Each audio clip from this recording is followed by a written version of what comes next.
Because of television, we know that poker, in particular Hold'em poker, has become extremely popular. There are a number of free leagues in almost every major city.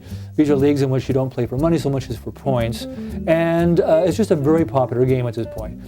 In Hold'em, if you don't know, it uses the same ranks as regular poker, but instead of using 5 or 7 cards, each person is dealt only 2 cards. And then there are community cards which are shared by all the players. What we're going to do in this case is work without the flop. Now the flop is when you flop 3 cards on the surface. A lot of action can happen. In fact, the game can be ended long before the flop occurs. This is known as simply pre-flop, and we're going to do a little thing with that. Would you be good enough to cut the cards? Great. Now one of the concerns for poker players is learning how to read the player.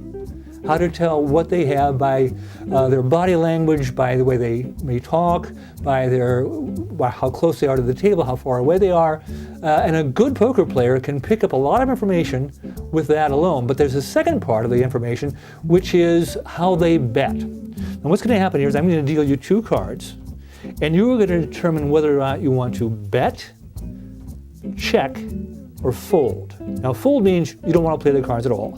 Check means you're not sure if they're good or bad. You want to wait until you see what I do.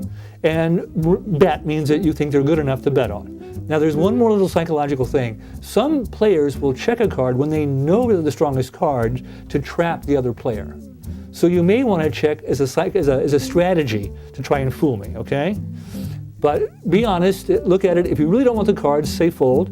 Don't get rid of them, because I can still use some of that information. Okay, are you ready? So we're just going to deal you and myself. Okay, look at your cards. And tell me whether or not you want to check, fold, or bet. Bet, okay? Now I'm trying to get a feeling of what she's doing here. What she's telling me, I think she's telling me that her cards they're kind of strong, but they're not that strong. I've got a feeling that one of my cards is higher than yours, both of your cards, and that my other card is perhaps a little lower than your lowest card. All right, let's see, what did you have? Well, you can put them on the table there. Oh, Queen or 9 of clubs, okay, they were suited, that's a good point. But that's a 9 and that's a queen. I have an ace, which is higher than your highest card, and my lowest card is lower than your low card. All right? And that kind of information can be very crucial to a poker player. We'll do that one more time. All right, cut the cards again. See if we can do this again. All right, great. Now just deal the cards on the table there. Okay. Look at your cards again. And tell me what you want to bet, check, or fold. Bet. Bet? Okay. That's the way she said it is very strong. I've got a feeling you've got an ace. That you've got a really high card because of the strength of that. I'm not so sure about the kicker. Let me see. Well, in that case, I probably wouldn't play because I know that my highest card is lower, I'm guessing, is lower than our high card. I have a king. Do you have an ace? Yes, sir. Okay. And the lower card, I'm just going to guess that your card is a little bit lower than mine, but I'm not sure about that. Which card? It is a 3. I have a 4. Okay. Now that's the newer game. Texas Hold'em became very popular in the 1970s, and now it is extremely popular. It's all over television. You can watch it any time of day, practically, on any of the cable channels. So, the older game of poker that was known in the Wild West, that was the stuff of a lot of Western movies and legend, was 5-card draw. In this case, give it one more shuffle, I'll have you cut the cards again. We're going to deal out 5 hands. Okay, 1, 2, 3, 4, 5. 5 hands of 5 cards each.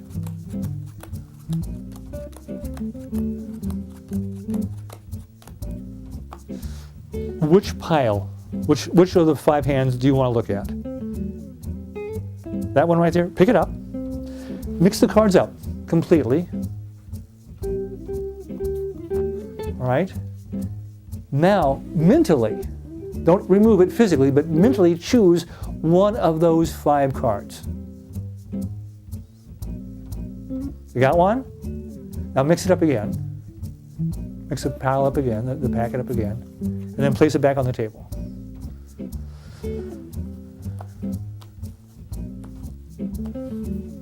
Okay, give them a little cut here, and then another cut. Now, your card is one of these, is in here somewhere, obviously, right? Okay. We're going to redeal it again.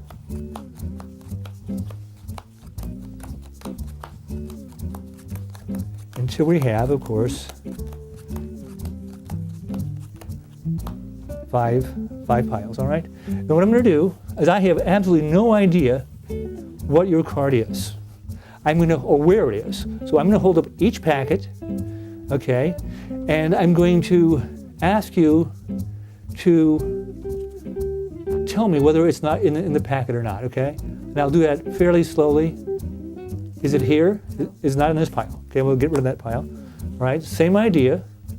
Am I going too fast? Is it in here? Yes. It is in here. Yes. Okay. Would you mix them up?